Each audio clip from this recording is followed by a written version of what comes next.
Halo semuanya, selamat datang di Rumah Jagoan Kancil. Di sini tempatnya kita mengobrol seputar para jagoan-jagoan Indonesia. Sekarang kita akan kembali membahas tentang Sri Asih dari Jagat Bumi Langit. Kalau kita ngebahas tentang Sri Asih ya, mau nggak mau harus diakui kalau sebenarnya kita hanya tahu sedikit tentang Sri Asih. Bahkan di beberapa komiknya pun, latar belakang tentang Sri Asih ini belum terlalu dikulik, belum terlalu dikupas. Kita hanya tahu sedikit hal saja. Ada banyak sekali misteri di balik penitisan Sri Asih. Yang kita tahu sejauh ini ya, Sri Asih mendapatkan kekuatan dari Dewi Asih. Dewi Asih ini adalah entitas kuat yang sudah ada sejak awal zaman. Dia menitiskan sukmanya kepada para wanita yang dianggapnya pantas untuk mendapatkan kekuatannya. Lalu para wanita yang terpilih ini akhirnya disebut sebagai Sri Asih. Dari latar belakang Sri Asih, cuma itu yang kita tahu. Tapi selebihnya kosong.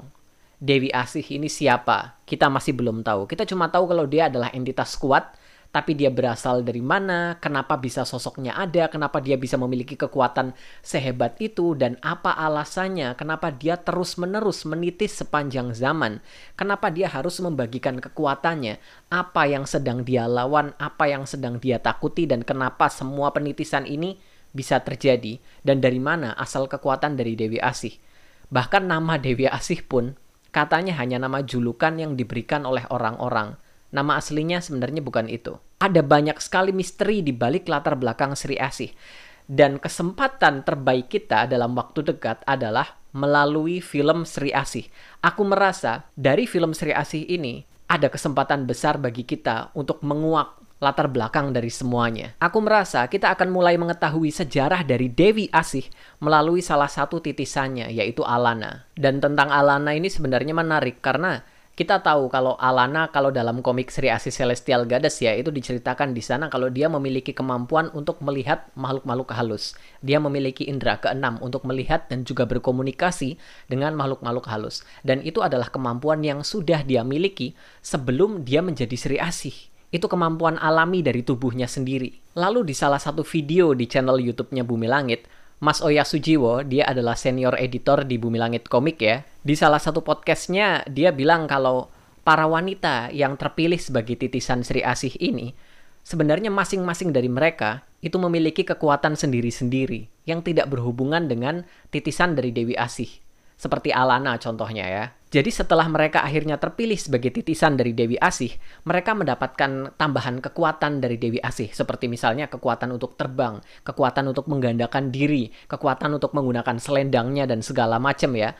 Plus mereka juga mendapatkan tambahan energi sukma untuk memperkuat kekuatan yang mereka sudah miliki. Sejauh ini sudah diperlihatkan ada beberapa titisan Sri Asih yang muncul dalam komik ya. Dan yang pertama adalah Asih. Dia adalah Sri Asih yang paling pertama. Dia adalah seorang pandita utama, pemimpin dari pasukan wanita yang ada di kerajaan Rawaya.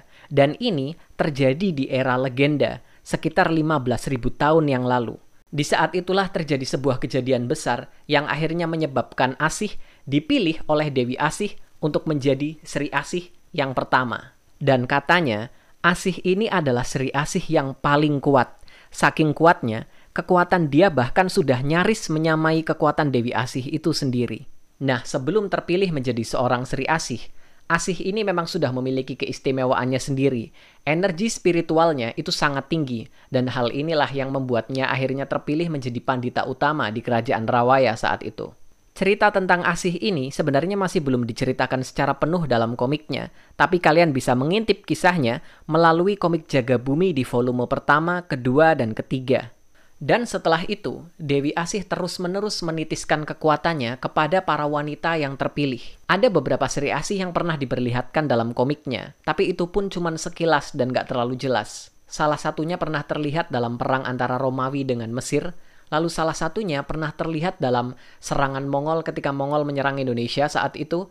Lalu kemudian juga pernah terlihat seorang Sri Asih misterius yang ikut berjuang ketika Jepang menyerang Indonesia dalam perang kemerdekaan. Dan setelah itu, di sekitar tahun 1970-an, ada Nani Wijaya yang terpilih sebagai Sri Asih.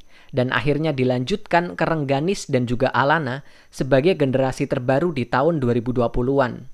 Tadi udah aku sebut ya, kalau masing-masing wanita yang terpilih sebagai Sri Asih, mereka itu sebenarnya memiliki kemampuan istimewa yang ada dalam diri mereka. Rengganis contohnya, dia memiliki kemampuan untuk memanggil roh dari para leluhurnya, lalu menggunakan pengetahuan dan kemampuan mereka untuk membantu kehidupannya sehari-hari. Misal, ada dari leluhurnya yang seorang pendekar atau seorang dokter, Ganesh bisa menggunakan kemampuan dan pengetahuan mereka untuk membantu kehidupannya sendiri. Lalu ada Alana. Kalau dari komiknya sih memang udah dibahas banget ya. Alana ini adalah anak indigo. Dia bisa melihat makhluk halus dan juga bisa berkomunikasi dengan makhluk halus. Kekuatan Alana ini akhirnya menjadi naik berkali lipat setelah dia terpilih menjadi Sri Asih. Dan bahkan kasus yang dia hadapi pun akhirnya nggak jauh dari kemampuan alaminya untuk berkomunikasi dengan makhluk halus. Bisa jadi karena itulah Alana terpilih. Karena Dewi Asih butuh kemampuan Alana untuk dimanifestasikan ke kekuatan dia. Karena mungkin masalah yang harus dihadapi saat itu berhubungan dengan dunia gaib. Karena itulah Dewi Asih akhirnya memilih Alana. Apa jangan-jangan karena itulah Ganesh dan juga Alana, mereka berdua terpilih sebagai Sri Asih di saat yang bersamaan. Mungkin karena Dewi Asih membutuhkan dua kemampuan alami mereka untuk menghadapi dua masalah yang berbeda di saat bersamaan.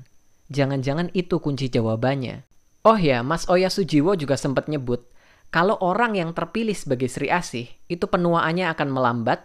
Jadi selama dia terpilih sebagai seorang Sri Asih, selama sukma Dewi Asih itu masih ada di badannya, penuaannya itu akan melambat. Tapi ketika tugasnya sebagai Sri Asih ini sudah selesai, sukma Dewi Asih akhirnya pergi untuk masuk ke orang yang lainnya, penuaannya akan mulai berjalan secara normal. Ini menjelaskan kenapa kalau di dalam komiknya, Dewi Asih ini baru mendatangi Nani, Ganesh, dan juga Alana di saat mereka sudah remaja. Karena kalau sukma Dewi Asih ini masuk ke badan mereka waktu mereka masih kecil, itu kan penuaannya melambat ya. Mereka bisa jadi anak kecil terus dong. Jadi make sense kalau Dewi Asih baru mendatangi mereka, baru nunggu ketika mereka sudah dalam umur remaja dan siap untuk menjadi seorang Sri Asih. Dan katanya, ketika tugas seorang Sri Asih ini sudah selesai, sukma Dewi Asih yang masuk ke badan mereka itu akan keluar dan pindah ke manusia selanjutnya yang dirasakan Dewi Asih cocok untuk tugas selanjutnya. Yang artinya dugaanku selama ini salah. Tadinya aku ngira sebagai seorang titisan Sri Asih, dia akan terus-menerus menjadi titisan Sri Asih sampai dia mati. Baru akhirnya sukma Dewi Asih pindah ke generasi selanjutnya. Ternyata nggak kayak gitu. Yang artinya, contohnya Nani Wijaya deh. Kita kan sekarang sudah ada dalam generasinya Ganesh dan juga Alana ya. Yang kita duga kalau, kita udah ada dalam Ganesh dan juga Alana. Yang artinya generasi sebelumnya, Nani berarti sudah meninggal. Ya kan? Kita ngiranya kayak gitu. Tapi ternyata kemungkinan itu belum pasti. Belum pasti. Bisa jadi tugas Nani ini sudah selesai. Dan akhirnya dia diberhentikan sebagai seorang Sri Asih. Lalu sukma Dewi Asih pindah ke dalam tubuhnya Ganesh dan juga Alana. Yang artinya ada kemungkinan, setidaknya, kalau Nani Wijaya masih hidup.